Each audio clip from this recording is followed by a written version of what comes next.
Hello বন্ধুরা, আমি সোনালি আর আপনারা শুনছেন আমার channel golden days with me. আজ বেঙ্গলি স্টোরি টাইমে আমি বাংলা সাহিত্য থেকে তুলে নেব রবীন্দ্রনাথ ঠাকুরের লেখা ছোট গল্প স্ত্রীর পত্র। আমার এই প্রচেষ্টা সেই সব বন্ধুদের জন্য, সেই সব সাহিত্য অনুরাগী মানুষদের জন্য যারা কর্মব্যস্ততায় সময় করে উঠতে পারেন না গল্পের বই পড়া। তারা যে কোনো সময়ে যে কোনো জায়গায় শুনে নিতে পারবেন আমার এই অডিও বুকটি।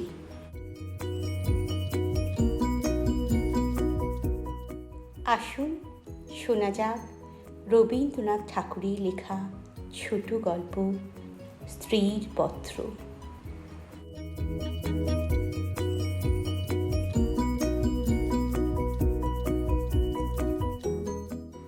শ্রীচরণ কমলেশু, আজ 15 বছর আমাদের বিবাহ হয়েছে। আজ পর্যন্ত তোমাকে চিঠি লিখিনি। চিরদিন কাছেই পড়ে আছি। মুখে কথা অনেক শুনেছ, আমিও শুনেছি। চিঠি লিখবার মতো ফাঁকটুকু পাওয়া যায়নি। আজ আমি এসেছি তীর্থ করতে শ্রীক্ষেত্রে। তুমি আছো তোমার আপিসের কাজে। শামুকের সঙ্গে খোলসের যে সম্বন্ধ, কলকাতার সঙ্গে তোমার তাই। সে তোমার দেহ মনির সঙ্গে এঁটে গিয়েছে, তাই তুমি আপিসে ছুটির দরখাস্ত করলে না। বিধাতার তাই অভিপ্রায় ছিল। তিনি আমার ছুটির দরখাস্ত মঞ্জুর করেছেন। আমি তোমাদের মেজ বউ।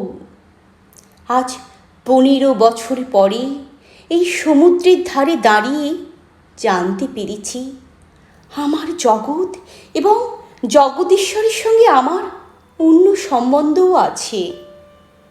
তাই আজ সাহস করে এই চিঠিখানি লিখছি। এ তোমাদের মেজ বউয়ের চিঠি নয়। তোমাদের সঙ্গে আমার সম্বন্ধ কপালে যিনি লিখেছিলেন, তিনি ছাড়া যখন সেই সম্ভাবনার কথা আর কেউ জানত না, সেই শিশু বয়সে আমি আর আমার ভাই একসঙ্গে সান্নিপাতিক জ্বরে পড়ি। আমার ভাইটি মারা গেল, আমি বেঁচে উঠলুম। পাড়ার সব মেয়েরাই বলতে লাগলো, মৃণাল মেয়ে কি না, তাইও বাঁচল। বেটা ছেলে হলে কি আর রক্ষে পেত? চুরি বিদ্যাতে জম পাকা, দামি জিনিসের পরেই তার লোভ। আমার মরণ নেই, সেই কথাটাই ভালো করে বুঝিয়ে বলবার জন্যে এই চিঠিখানি লিখতে বসেছি।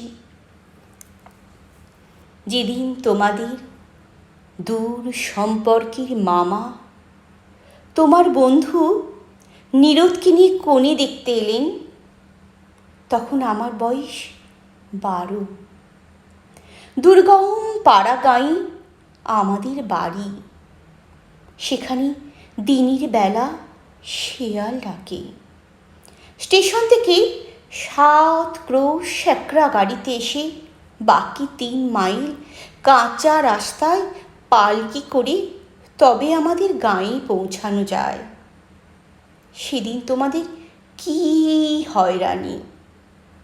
তার উপরে আমাদের বাঙাল দেশের রান্না। সেই রান্নার প্রহসন আজও মামা ভোলেননি।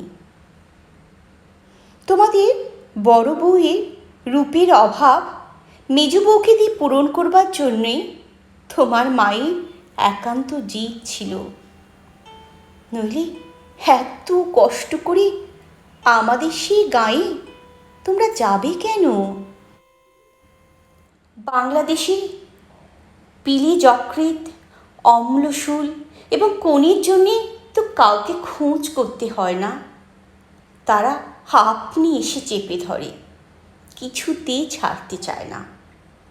বাবার বুক দূর দূর করতে লাগলো। মা দুর্গা নাম জপ করতে লাগলেন। শহরের দেবতাকে পাড়াগাঁয়ের পূজারী কি দিয়ে সন্তুষ্ট করবে? মেয়ের রূপের উপর ভরসা, কিন্তু সেই রূপের গুমর তো মেয়ের মধ্যে নেই। যে ব্যক্তি দেখতে এসেছে সে তাকে যে দামই দেবে সেই তার দাম। তাই তো হাজার রূপে গুণেও মেয়ে মানুষের সংকোচ কিছুতেই ঘুচে না। সমস্ত বাড়ির, এমনকি সমস্ত পাড়ারই আতঙ্ক আমার বুকের মধ্যে পাথরের মতো চেপে বসল।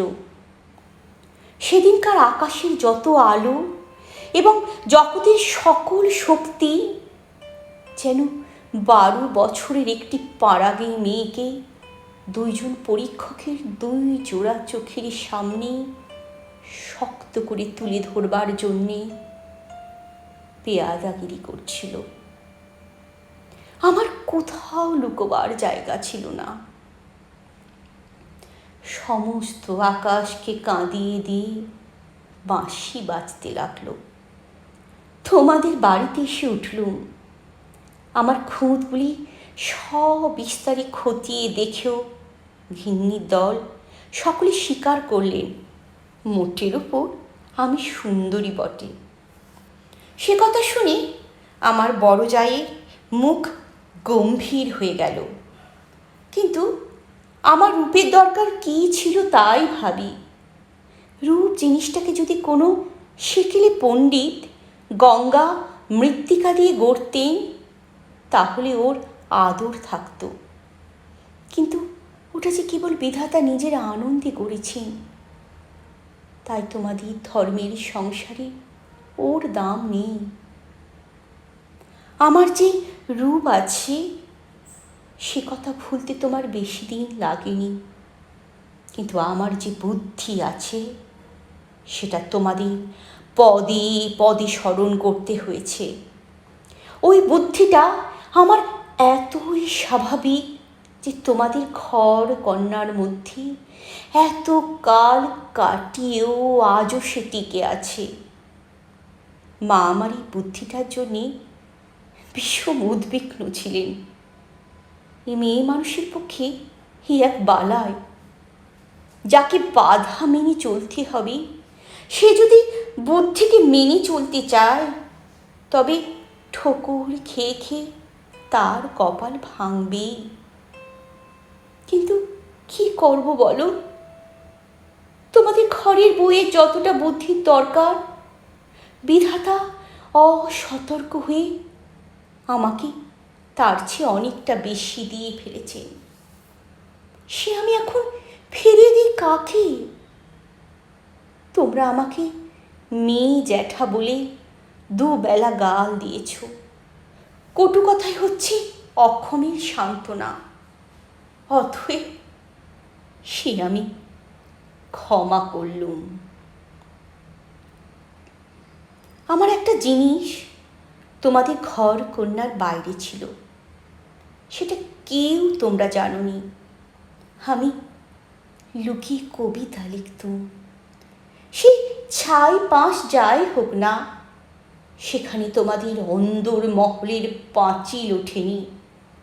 সেখানে আমার মুক্তি, সেখানে আমি আমি আমার মধ্যে যা কিছু তোমাদের মেজ বউকে ছাড়িয়ে রয়েছে সে তোমরা পছন্দ করনি, চিনতেও পারোনি।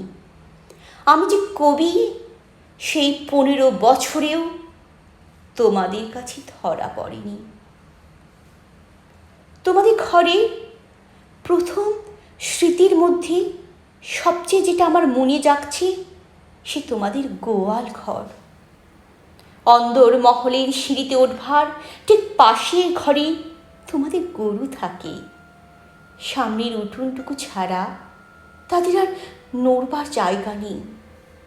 সেই উঠোনের কোণে তাদের জাপনা দেবার কাঠের গামলা, সকালে বেহারার নানা কাজ, উপবাসী গরুগুলো ততক্ষণ সেই গামলার ধারগুলো চেটে চেটে চিবিয়ে চিবিয়ে খাপলা করে দিত। আমার প্রাণ কাঁদত। আমি পাড়া গাঁয়ের মেয়ে।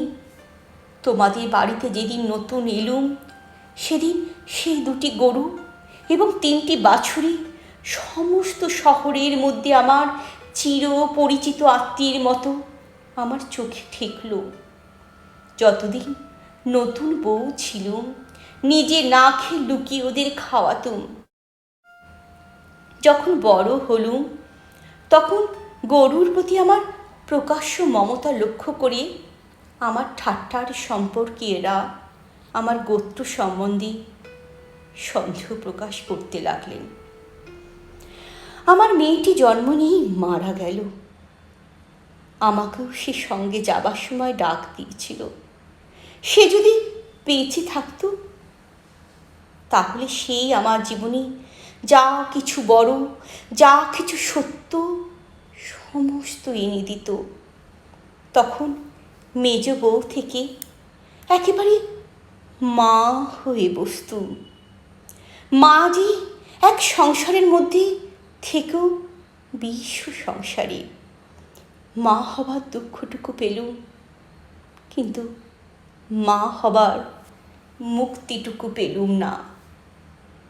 মনে আছে ইংরেজ ডাক্তার এসে আমাদের অন্দর দেখে আশ্চর্য হয়েছিল এবং আঁতুর ঘর দেখে বিরক্ত হয়ে বকাবকি করেছিল। সদরে তোমাদের একটু বাগান আছে, ঘরে সাজসজ্জা আসবাবের অভাব নেই, আর অন্দরটা যেন পশমের কাজের উল্টো পিঠ। সেদিকে কোনো লজ্জা নেই, স্ত্রী নেই, সজ্জা নেই। সেদিকে আলো মিটমিট করে জ্বলে, হাওয়া চোরের মতো প্রবেশ করে, উঠোনের আবর্জনা নড়তে চায় না, দেয়ালের এবং মেঝের সমস্ত কলঙ্ক অক্ষয় হয়ে বিরাজ করে। কিন্তু ডাক্তার একটা ভুল করেছিল। সে ভেবেছিল এটা বুঝি আমাদের অহরাত্র দুঃখ দেয়। ঠিক উল্টো, অনাদর জিনিসটা ছাইয়ের মতো। সে ছাই আগুনকে হয়তো ভিতর ভিতর জমিয়ে রাখে, কিন্তু বাইরে থেকে তার তাপটাকে বুঝতে দেয় না। আত্মসম্মান যখন কমে যায় তখন অনাদরকে তো অন্যায্য বলে মনে হয় না। সেই জন্য তার বেদনা নেই। তাই তো মেয়ে মানুষ দুঃখ বোধ করতেই লজ্জা পায়। আমি তাই বলি, মেয়ে মানুষকে দুঃখ পেতেই হবে। এইটা যদি তোমাদের ব্যবস্থা হয় তাহলে যত দূর সম্ভব তাকে অনাদরে রেখে দেওয়াই ভালো। আদরে দুঃখের ব্যথাটা কেবল বেড়ে ওঠে। যেমন করে রাগ দুঃখ যে আছে এ কথা মনে করবার কথাও কোনোদিনও মনে আসেনি, আঁতুর ঘরে মরণ মাথার কাছে এসে দাঁড়ালো। মনে ভয়ই হলো না। জীবন আমাদের কী বা যে মরণকে ভয় করতে হবে? আদরে যত্নে যাদের প্রাণের বাঁধন শক্ত করেছি, মরতে তাদেরই বাঁধে। সেদিন যম যদি আমাকে ধরে টান দিত তাহলে আলগা মাটি থেকে যেমন অতি সহজে ঘাসের চাপড়া উঠে আসে, সমস্ত শিকড় শুদ্ধ আমি তেমনি করে উঠে আসতুম। বাঙালির মেয়ে তো কথায় কথায় মরতে যায়, কিন্তু এমন মরায় বাহাদুরিটা কি? মরতে লজ্জা হয়। আমাদের পক্ষে ওটা এতই সহজ। আমার মেয়েটি তো সন্ধ্যা তারার মতো ক্ষণকালের জন্য উদয় হয়ে অস্ত গেল। আবার আমার নিত্যকর্ম এবং গরু বাছুর নিয়ে পড়ল। জীবন তেমনি করেই গড়াতে গড়াতে শেষ পর্যন্ত কেটে যেত। আজকে তোমাকে চিঠি লিখবার দরকারই হতো না, কিন্তু বাতাসে সামান্য একটা বীজ উড়িয়ে দিয়ে এসে পাকা দালানের মধ্যে অশ্বত্থ গাছের অঙ্কুর বের করে। শেষকালে সেইটুকু থেকে ইট কাঠের বুকের পাঁজর বিদীর্ণ হয়ে যায়। আমার সংসারের পাকা বন্দোবস্তের মাঝখানে ছোট একটুখানি জীবনের কণা কোথা থেকে উড়ে এসে পড়ল। তারপর থেকে ফাটল শুরু হলো। বিধবা মার মৃত্যুর পরে আমার বড় জায়ের বোন বিন্দু তার খুড়তুতো ভাইদের অত্যাচারে আমাদের বাড়িতে তার দিদির কাছে এসে যেদিন আশ্রয় নিলে, তোমরা সেদিন ভাবলে এ আবার কোথাকার আপদ। আমার পোড়া স্বভাব কি করব বলো। দেখলুম তোমরা সকলেই মনে মনে বিরক্ত হয়ে উঠেছ। সেই জন্যই এই নিরাশ্রয় মেয়েটির পাশে আমার সমস্ত মন যেন একেবারে কোমর বেঁধে দাঁড়ালো। পরের বাড়িতে পরের অনিচ্ছাতে সে আশ্রয় নেয়া, সে কত বড় অপমান। দায়ে পড়ে সেও যাকে স্বীকার করতে হয়, তাকে কি একপাশে ঠেলে রাখা যায়? তারপরে দেখলুম আমার বড় জায়ের দশা। তিনি নিতান্ত দরদে পড়ে বোনটিকে নিজের কাছে এনেছেন, কিন্তু যখন দেখলেন স্বামীর অনিচ্ছা, তখন এমনি ভাব করতে লাগলেন যেন এ তার এক বিষম বালায়, যেন একে দূর করতে পারলেই তিনি বাঁচেন। এই অনাথা বোনটিকে মন খুলে প্রকাশ্যে স্নেহ দেখাবেন সে সাহস তার হলো না। তিনি পতিব্রতা। তার এই সংকট দেখে আমার মন আরও ব্যথিত হয়ে উঠল। দেখলুম বড় যা সকলকে একটু করে বিশেষ করে দেখিয়ে দেখিয়ে বিন্দুর খাওয়া পড়ার এমনি মোটা রকমের ব্যবস্থা করলেন এবং বাড়ির সর্বপ্রকার দাসী বৃত্তিকে তাকে এমনভাবে নিযুক্ত করলেন যে আমার কেবল দুঃখ নয়, লজ্জা বোধ হলো। তিনি সকলের কাছে প্রমাণ করবার জন্য ব্যস্ত যে আমাদের সংসারে ফাঁকি দিয়ে বিন্দুকে ভারী সুবিধা দরে পাওয়া গেছে। ও কাজ দেয় বিস্তর, অথচ খরচের হিসাবে বেজায় সস্তা। আমাদের বড় জায়ের বাপির বংশ কুল ছাড়া আর বড় কিছু ছিল না, রূপও না, টাকাও না। আমার শ্বশুরের হাতে পায়ে ধরে কেমন করে তোমাদের ঘরে তার বিবাহ হলো সে তো সমস্তই জানো।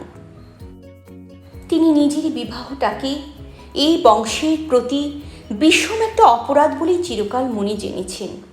সেই জন্য সকল বিষয়ে নিজেকে যতদূর সম্ভব সংকুচিত করে তোমাদের ঘরে তিনি অতি অল্প জায়গা জুড়ে থাকেন। কিন্তু তার এই সাধু দৃষ্টান্তে আমাদের বড় মুশকিল হয়েছে। আমি সকল দিকে আপনাকে অত অসম্ভব খাটো করতে পারিনি। আমি যেটাকে ভালো বলে বুঝি আর কারো খাতিরে সেটাকে মন্দ বলে মেনে নেওয়া আমার কর্ম নয়। তুমিও তার অনেক প্রমাণ পেয়েছ।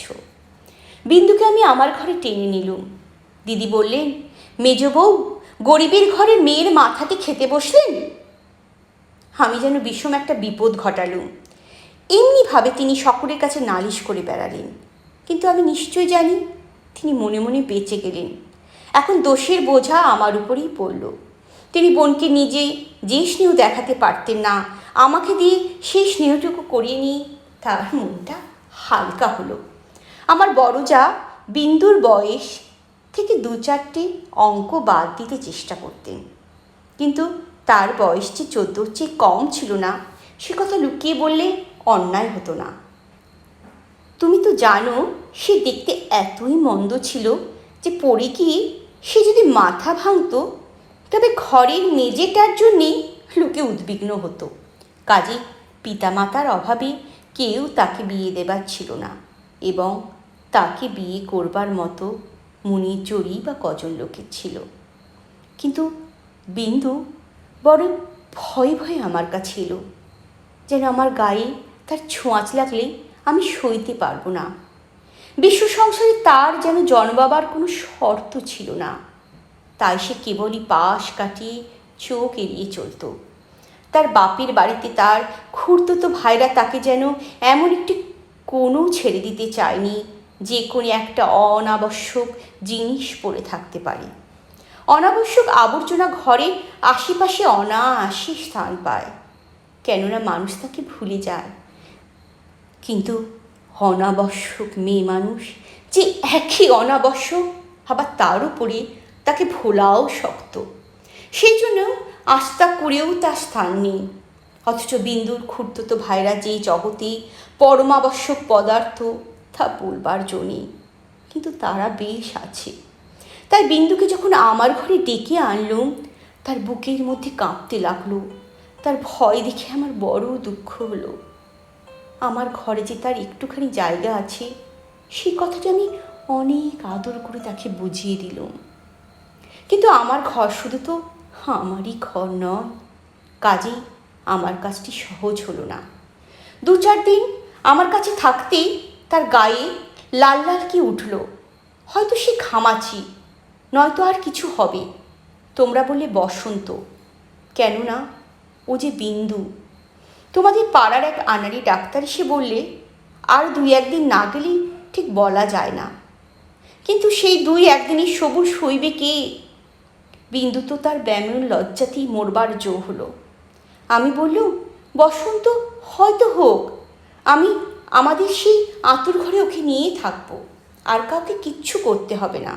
এই নিয়ে আমার উপরে তোমরা যখন সকলে মার মূর্তি ধরেছ, এমনকি বিন্দুর দিদিও তখন অত্যন্ত বিরক্তিকর ভান করে পোড়া কপালি মেয়েটাকে হাসপাতালে পাঠাবার প্রস্তাব করছেন, এমন সময়ে ওর গায়ে সমস্ত লাল দাগ একদম মিলিয়ে গেল।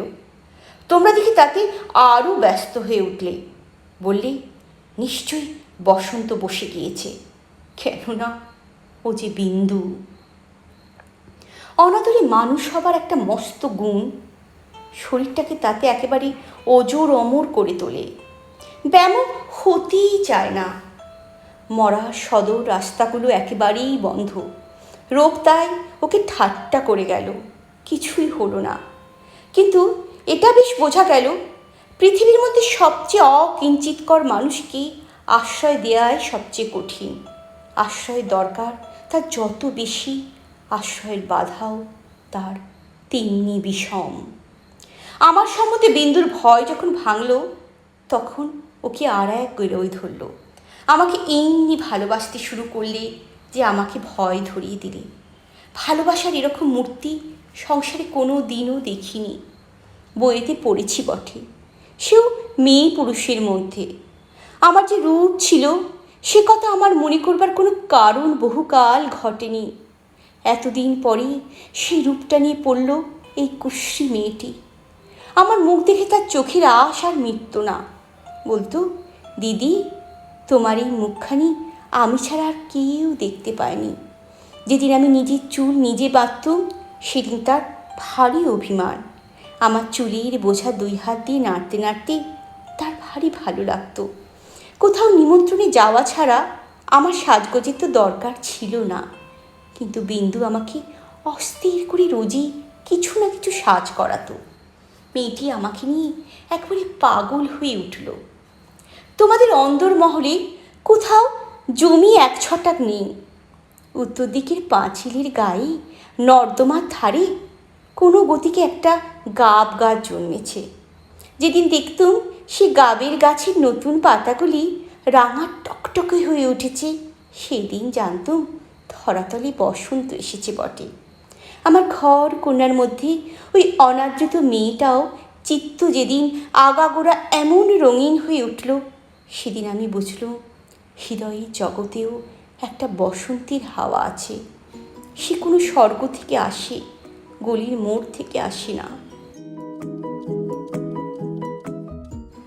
বিন্দুর ভালোবাসার দুঃসহ বেগে আমাকে অস্থির করে তুলেছিল। একবার তার উপর রাগ হতো, সে কথা স্বীকার করি, কিন্তু তারই ভালোবাসার ভিতর দিয়ে আমি আপনার একটি স্বরূপ দেখলুম, যা আমি জীবনে আর কোনো দিনও দেখিনি। সেই আমার মুক্ত স্বরূপ। এদিকে বিন্দুর মতো মেয়েকে আমি যে এতটা আদর যত্ন করছি, এই তোমাদের অত্যন্ত বাড়াবাড়ি বলে ঠেকল। এর জন্য খুঁতখুত খিটখিটের অন্ত ছিল না।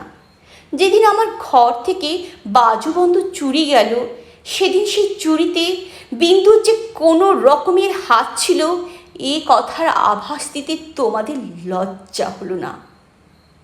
যখন স্বদেশী হাঙ্গামায় লক্ষ্মীর বাড়ি তল্লাশি হতে থাকলো, তখন তোমরা অনায়াসে সন্দেহ করে বসলে যে বিন্দু পুলিশের পোষা মেয়ে চর। তার আর কোনো প্রমাণ ছিল না, কেবল এই প্রমাণ যে ও বিন্দু। তোমাদের বাড়ির দাসীরা ওর কোনো রকম কাজ করতে আপত্তি করত। তাদের কাউকে ওর কাজ করবার ফরমাস করলে ও মেয়েও একেবারে সংকোচে যেন আড়ষ্ট হয়ে উঠত। এই সকল কারণেই ওর জন্য আমার খরচ বেড়ে গেল। আমি বিশেষ করে একজন আলাদা দাসী রাখলুম। সেটা তোমাদের ভালো লাগেনি। বিন্দুকে আমি যেসব কাপড় পরতে দিতুম তা দেখে তুমি এত রাগ করেছিলে যে আমার হাত খরচের টাকা বন্ধ করে দিলে। তার পরদিন থেকে আমি 5 শিকে দামের জোড়া মোটা কোড়া কলে ধুতি পরতে আরম্ভ দিলুম। আর মতির মা যখন আমাকে এঁটো ভাতের থালা নিয়ে যেতে এলো, তাকে বারণ করে দিলুম। আমি নিজে উঠোনের কলতলায় গিয়ে এঁটো ভাত বাছুরকে খাইয়ে বাসন মেজেছি। একদিন হঠাৎ সেই দৃশ্যটি দেখে তুমি খুব খুশি হওনি। আমাকে খুশি না করলেও চলে, আর তোমাদের খুশি না করলেই নয়। এই সুবুদ্ধিটা আজ পর্যন্ত আমার ঘটে এলো না। এদিকে তোমাদের রাগও যেমন বেড়ে উঠছে, বিন্দুর বয়সও তেমনি বেড়ে চলেছে। সেই স্বাভাবিক ব্যাপারে তোমরা অস্বাভাবিক রকমের বিব্রত হয়ে উঠেছিলে। একটা কথা মনে করে আমি আশ্চর্য হই, তোমরা জোর করে কেন বিন্দুকে তোমাদের বাড়ি থেকে বিদেয় করে দাওনি? আমি বেশ বুঝি তোমরা আমাকে মনে মনে ভয় করো। বিধাতা যে আমাকে বুদ্ধি দিয়েছিলেন, ভিতরে ভিতরে তার খাতির না করে তোমরা বাঁচো না। অবশেষে বিন্দুকে নিজের শক্তিতে বিদেয় করতে না পেরে তোমরা প্রজাপতি দেবতার শরণাপন্ন হলে। বিন্দুর বর ঠিক হলো। ভরজা বললেন বাঁচলুম, মা কালী আমাদের বংশের মুখ রক্ষা করলেন। বর কেমন তা জানি নে, তোমাদের কাছে শুনলুম সকল বিষয়ই ভালো। বিন্দু আমার পা জড়িয়ে ধরে কাঁদতে লাগলো। বললে, দিদি আমার আবার বিয়ে করা কেন? আমি তাকে অনেক বুঝিয়ে বললুম, বিন্দু তুই ভয় করিস নি, শুনেছি তোর বর ভালো। বিন্দু বললে, বর যদি ভালো হয় আমার কি আছে যে আমাকে তার পছন্দ হবে? বরপক্ষেরা বিন্দুকে তো দেখতে আসবার নামও করলেন না। বড় দিদি তাতে বড় নিশ্চিন্ত হলেন। কিন্তু দিন রাত্রি বিন্দুর কান্নার থামতে চায় না। সে তার কী কষ্ট সে আমি জানি। বিন্দুর জন্যে আমি সংসারে অনেক লড়াই করেছি, কিন্তু ওর বিবাহ বন্ধ হোক এ কথা বলবার সাহস আমার হলো না। কিসের জোরেই বা বলবো? আমি যদি মারা যাই তোর কী দশা হবে? একই তো মেয়ে, তাতে কালো মেয়ে, কার ঘরে চলল ওর কি দশা হবে সে কথা না ভাবাই ভালো। ভাবতে গেলে প্রাণ কেঁপে ওঠে। বিন্দু বললে, দিদি বিয়ের আর 5 দিন আছে, এর মধ্যে আমার মরণ হবে নাকি? আমি তাকে খুব ধমকে দিলুম, কিন্তু অন্তর্যামী জানেন যদি কোনো সহজভাবে বিন্দুর মৃত্যু হতে পারত তাহলে আমি আরাম বোধ করতুম। বিবাহের আগের দিন বিন্দু তার দিদিকে গিয়ে বললে, দিদি আমি তোমাদের গোয়াল ঘরে পড়ে থাকবো, আমাকে যা বলবে তাই করব, তোমার পায়ে পড়ি, আমাকে এমন করে ফেলে দিও না। কিছুকাল থেকে লুকিয়ে লুকিয়ে দিদির চোখ দিয়ে জল পড়ছিল, সেদিনও পড়ল। কিন্তু শুধু হৃদয় তো নয়, শাস্ত্রও আছে। তিনি বললেন, জানিস তো বিন্দি, পতি হচ্ছে স্ত্রীলোকের গতি মুক্তি সব। কপালে যদি দুঃখ থাকে তো কেউ খণ্ডাতে পারবে না। আসল কথা হচ্ছে কোনো দিকে কোনো রাস্তাই নেই, বিন্দুকে বিবাহ করতেই হবে, তারপরে যা হয় তো হোক।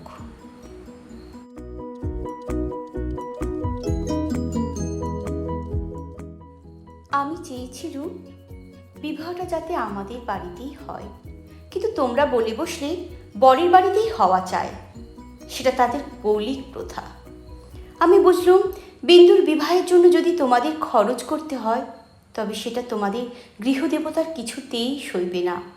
কাজেই চুপ করে যেতে হলো। কিন্তু একটা কথা তোমরা কেউ জানো না, দিদিকে জানাবার ইচ্ছে ছিল কিন্তু জানায়নি। কেননা তাহলে তিনি ভয়েই মরে যেতেন। আমার কিছু কিছু গয়না দিয়ে আমি লুকিয়ে বিন্দুকে সাজিয়ে দিয়েছিলাম। বোধ করি দিদির চোখে সেটা পড়ে থাকবে, কিন্তু সেটা তিনি দেখেও দেখেননি। দোহাই ধর্মে, সেজন্য তোমরা তাকে ক্ষমা করো। যাবার আগে বিন্দু আমাকে জড়িয়ে ধরে বললে, দিদি আমাকে তোমরা তাহলে নিতান্তই ত্যাগ করলে?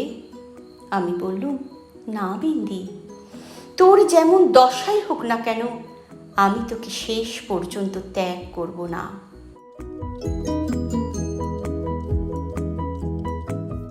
3 দিন গেল।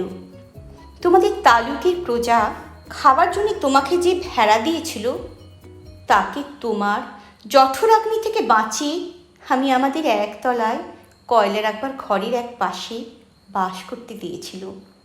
সকালে উঠে আমি নিজে তাকে দানা খাইয়ে আসতুম। তোমার চাকরদের প্রতি 2-1 দিন নির্ভর করে দেখেছি তাকে খাওয়ানোর চেয়ে তাকে খাওয়ার প্রতি তাদের বেশি ঝোঁক। সেদিন সকালে সে ঘরে ঢুকে দেখি বিন্দু এক্ষুনি জোরসোর হয়ে বসে আছে। আমাকে দেখেই আমার পা ছড়িয়ে ধরে লুটিয়ে পড়ে নিঃশব্দে কাঁদতে লাগলো। বিন্দুর স্বামী পাগল। সত্যি বলছিস বিন্দি? এত বড় মিথ্যে কথা তোমার কাছে বলতে পারি দিদি? তিনি পাগল। শ্বশুরের এই বিবাহে মত ছিল না, কিন্তু তিনি আমার শাশুড়িকে জমের মতো ভয় করেন। তিনি বিবাহের পূর্বেই কাশি চলে গেছেন। শাশুড়ি জেদ করে তার ছেলের বিয়ে দিয়েছেন। আমি সেই রাস করা কয়লার উপরে বসে পড়লুম। মেয়ে মানুষকে মেয়ে মানুষ দয়া করে না, বলে ও তো মেয়ে মানুষ বই তো নয়। ছেলে হোক না পাগল, সে তো পুরুষ বটে। বিন্দুর স্বামীকে হঠাৎ পাগল বলে বোঝা যায় না, কিন্তু একদিন সে এমন উন্মাদ হয়ে ওঠে যে তাকে ঘরে তালা বন্ধ করে রাখতে হয়। বিবাহে রাত্রে সে ভালো ছিল, কিন্তু রাত জাগা প্রভৃতি উৎপাতে দ্বিতীয় দিন থেকে তার মাথা একেবারে খারাপ হয়ে উঠল। বিন্দু দুপুরবেলায় পিতলের থালায় ভাত খেতে বসেছিল। হঠাৎ তার স্বামী থালা সুতো ভাত টেনে উঠোনে ফেলে দিল। হঠাৎ কেমন করে তার মনে হয়েছে বিন্দু স্বয়ং রানী রাসমণি। বেহারাটা নিশ্চয়ই সোনার থালা চুরি করে রানীকে তার নিজের থালায় ভাত খেতে দিয়েছে, এই তার রাগ। বিন্দু তো ভয়ে মরে গেল। তৃতীয় রাত্রে শাশুড়ি তাকে যখন স্বামীর ঘরে শুতে বললে, বিন্দুর প্রাণ শুকিয়ে গেল। শাশুড়ি তার প্রচণ্ড, রাখলে জ্ঞান থাকে না। সেও পাগল, কিন্তু পুরো নয় বলেই আরও ভয়ানক। বিন্দুকে ঘরে ঢুকতে হলো। স্বামী সে রাত্রে ঠান্ডা ছিল, কিন্তু ভয়ে বিন্দুর শরীর যেন কাঠ হয়ে গেল। স্বামী যখন ঘুমিয়েছে, অনেক রাত্রি সে অনেক কৌশলে পালিয়ে চলে এসেছে। তার বিস্তারিত বিবরণ লিখবার দরকার নেই। ঘৃণায় রাগে আমার সকল শরীর জ্বলতে লাগলো। আমি বললুম, এমন ফাঁকির বিয়ে বিয়েই নয়। বিন্দু, তুই যেমন ছিলি তেমনি আমার কাছে থাক, দেখি তোকে কে নিয়ে যেতে পারে। আমরা বললি বিন্দু মিথ্যে কথা বলেছে। আমি বললুম, ও কখনো মিথ্যে বলেনি। তোমরা বললে, কেমন করে জানলে? আমি বললুম, আমি নিশ্চয়ই জানি। তোমরা ভয় দেখালে বিন্দুর শ্বশুরবাড়ির লোকে পুলিশ কেস করলে মুশকিলে পড়তে হবে। আমি বললুম, ফাঁকি দিয়ে পাগল বরের সঙ্গে ওর বিয়ে দিয়েছে, এ কথা কি আদালত শুনবে না? তোমরা বললে, তবে কি এই নিয়ে আদালত করতে হবে নাকি? কেন, আমাদের দায় কিসের? আমি বললুম, আমি নিজের গয়না বেচে যা করতে পারি করব। তোমরা বলে, উকিল বাড়ি ছুটবে নাকি? এ কথার জবাব নেই। কপালে করাঘাত করতে পারি, তার বেশি আর কি করব।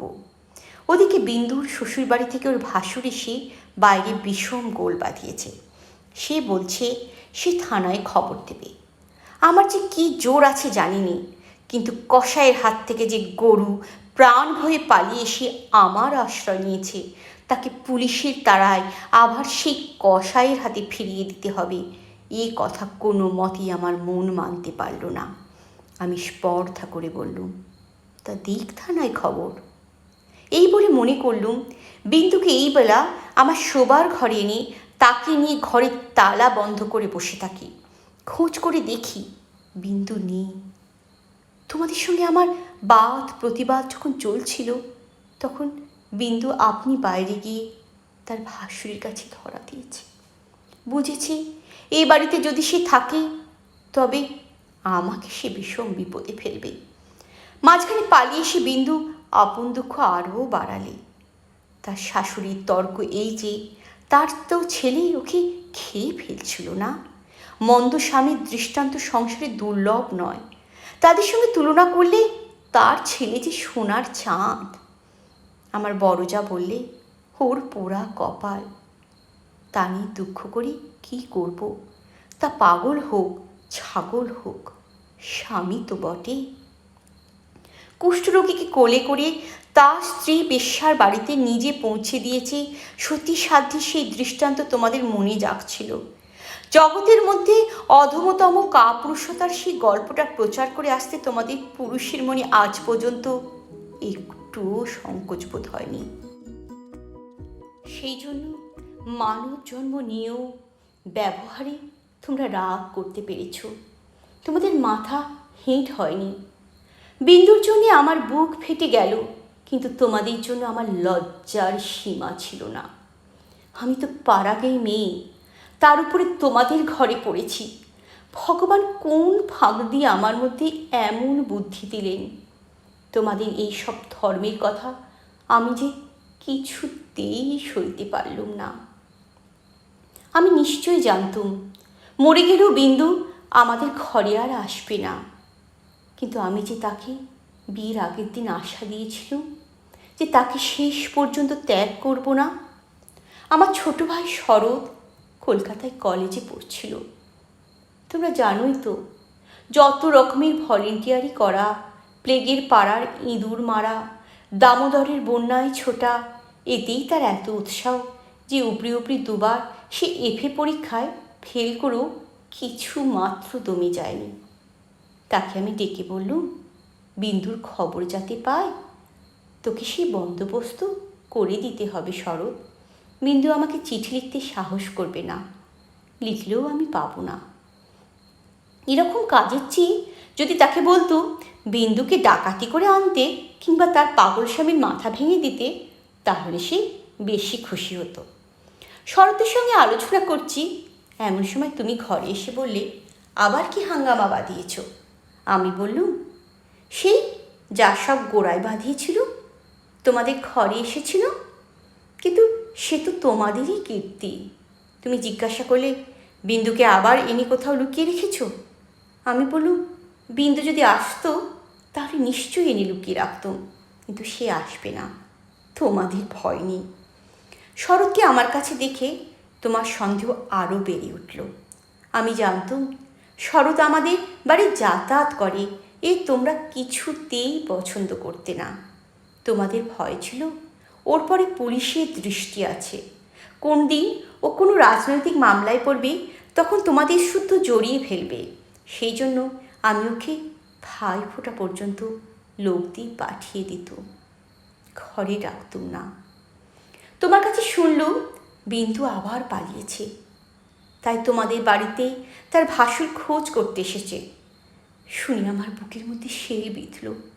হতভাগিনীর যে কি অসহ্য কষ্ট তা বুঝলুম, অথচ কিছুই করবার রাস্তা নেই। শরৎ খবর নিতে ছুটল। সন্ধ্যার সময় ফিরে এসে আমাকে বললে, বিন্দু তার খুড়তুতো ভাইদের বাড়ি গিয়েছিল, কিন্তু তারা তুমুল রাগ করে তখনই আবার তাকে শ্বশুরবাড়ি পৌঁছে দিয়ে গেছে। এর জন্য তাদের খেসারত এবং গাড়ি ভাড়া দণ্ড যা ঘটেছে তার ঝাঁজ এখনো তাদের মন থেকে মরেনি।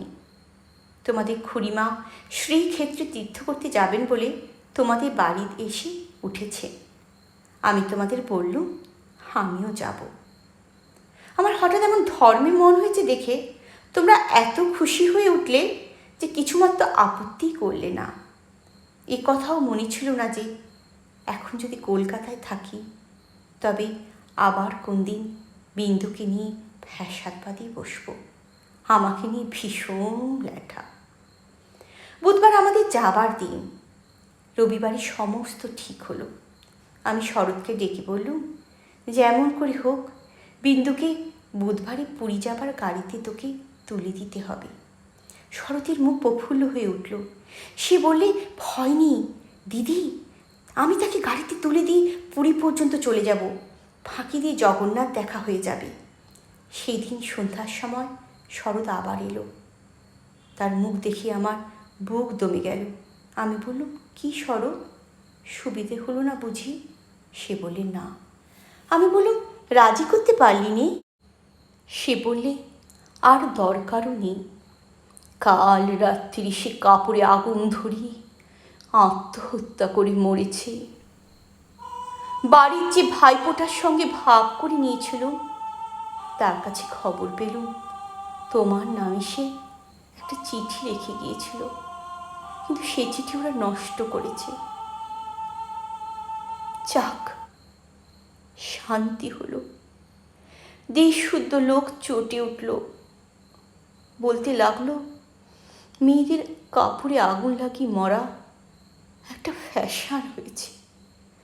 তোমরা বললে এই সমস্ত নাটক করা, তা হবে, কিন্তু নাটকের তামাশাটা কেবল বাঙালি মেয়েদের শাড়ির উপর দিয়ে হয় কেন? আর বাঙালি বীর পুরুষদের কোচার উপর দিয়ে হয় না কেন? সেটাও তো ভেবে দেখা উচিত। বিন্দিটার এমনি পোড়া কপাল বটে, যতদিন বেঁচে ছিল রূপে কোনো যশ পায়নি। মরবার বেলাও যে একটু ভেবে চিনতে এমন একটা নতুন ধরনে মরবে যাতে দেশের পুরুষরা খুশি হয়ে হাততালি দেবে, তাও তার ঘটে এলো না। মরেও লোকদের চটিয়ে দিলে। দিদি ঘরের মধ্যে লুকিয়ে কাঁদলেন, কিন্তু সে কান্নার মধ্যে একটা সান্ত্বনা ছিল। যাই হোক না কেন, তবু রক্ষা হয়েছে। মরেছে বই তো না, বেঁচে থাকলে কি না হতে পারত। আমি তীর্থে এসেছি, বিন্দুর আর আসবার দরকার হলো না, কিন্তু আমার দরকার ছিল। দুঃখ বলতে লোকে যা বোঝে তোমাদের সংসারে, তা আমার ছিল না। তোমাদের ঘরে খাওয়া পড়া অসচ্ছল নয়। তোমার দাদার চরিত্র যেমন হোক, তোমার চরিত্র এমন কোনো দোষ নেই যাতে বিধাতাকে মন্দ বলতে পারি। যদি বা তোমার স্বভাব তোমার দাদার মতোই হতো, তাহলেও হয়তো মোটের উপর আমার এমনিভাবেই দিন চলে যেত, এবং আমার সতী সাধ্যি বড় জায়ের মতো পতি দেবতাকে দোষ না দিয়ে বিশ্ব দেবতাকেই আমি দোষ দেবার চেষ্টা করতাম। অতএব তোমাদের নামে আমি কোনো নালিশ উত্থাপন করতে চাইনি। আমারই চিঠি সেজন্য নয়। কিন্তু আমি আর তোমাদের সেই 27 নম্বর মাখন বড়ালের গলিতে ফিরব না। আমি বিন্দুকে দেখেছি। সংসারের মাঝখানে মেয়ে মানুষের পরিচয়টা যে কি, তা আমি পেয়েছি। আর আমার দরকার নেই। তারপরে এও দেখেছি, ও মেয়ে বটে, তবু ভগবান ওকে ত্যাগ করেননি। ওর উপরে তোমাদের যত জোরেই থাক না কেন, সে জোরের অন্ত আছে। ও আপনার হতভাগ্য মানব জন্মের চেয়ে বড়। তোমরাই যে আপন ইচ্ছা মতো আপন দস্তুর দিয়ে ওর জীবনটাকে চিরকাল পায়ের তলায় চেপে রেখে দেবে। তোমাদের পা এত লম্বা নয়। মৃত্যু তোমাদের চেয়ে বড়। সেই মৃত্যুর মধ্যে সে মহান।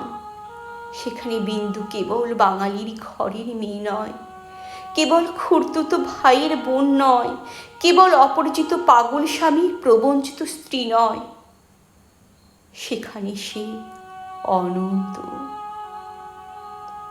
সেই মৃত্যুর বাঁশি এই বালিকার ভাঙা হৃদয়ের ভিতর দিয়ে আমার জীবনের যমুনা পাড়ে যেদিন বাঁচল, সেদিন প্রথমটা আমার বুকের মধ্যে যেন বাণ বিঁধল। বিধাতাকে জিজ্ঞাসা করলুম, জগতের মধ্যে যা কিছু সবচেয়ে তুচ্ছ, তাই সবচেয়ে কঠিন কেন? এই গলির মধ্যকার চারিদিকে প্রাচীরে তোলা নিরানন্দের অতি সামান্য বুদবুদটা এমন ভয়ঙ্কর বাধা কেন? তোমার বিশ্বজগৎ তার 6 ঋতুর সুধা পাত্র হাতে করে যেমন করেই ডাক দিক না, এক মুহূর্তের জন্যে কেন আমি এই হন্দর মহলটার এইটুকু মাত্র চৌকাঠ পেরোতে পারিনি? তোমার এমন ভুবনে আমার এমন জীবনে কেন অতি তুচ্ছ ইটকাঠির আড়ালটার মধ্যেই আমাকে তিলে তিলে মরতেই হবে? কত তুচ্ছ আমার এই প্রতিদিনের জীবনযাত্রা, কত তুচ্ছ এর সমস্ত বাধা নিয়ম, বাধা অভ্যাস, বাধা বলি, এর সমস্ত বাধা মার। কিন্তু শেষ পর্যন্ত সেই দীনতার নাক পাশ বন্ধনেরই হবে জিত, আর হার হলো তোমার নিজের সৃষ্টি ওই আনন্দলোকের।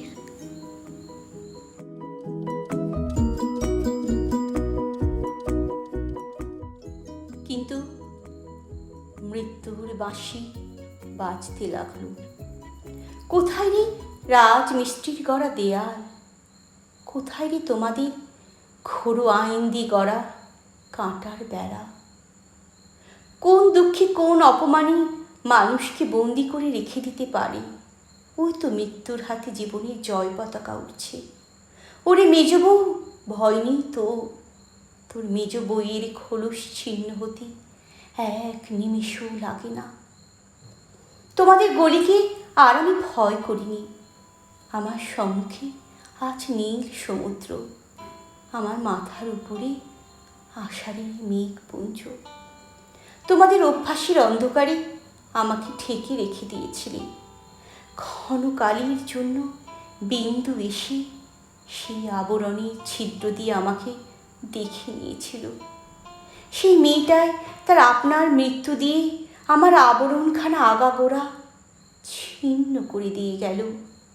আজ বাইরে এসে দেখি আমার গৌরব রাখবার আর জায়গা নেই।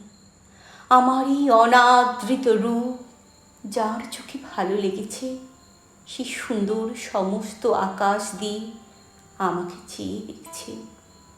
এইবার মরেছে মেজ বউ। তুমি ভাবছো আমি মরতে যাচ্ছি? ভয় নেই, অমন পুরানো ঠাট্টা তোমাদের সঙ্গে আমি করব না। মীরাবাইও তো আমারই মতো মেয়ে মানুষ ছিল, তার শিকলও তো কম ভারী ছিল না, তাকে তো বাঁচবার জন্য মরতে হয়নি। মীরাবাই তার গানে বলেছিল, ছাড়ুক বাপ, ছাড়ুক মা, ছাড়ুক যে যেখানে আছে। মীরা কিন্তু লেগেই রইল, প্রভু তাতে তার যা হবার তা হোক, এই লেগে থাকাই তো বেঁচে থাকা। আমি বাঁচব, আমি বাঁচলুম। তোমাদের চরণ তলাশ্রয় ছিন্ন মৃণাল।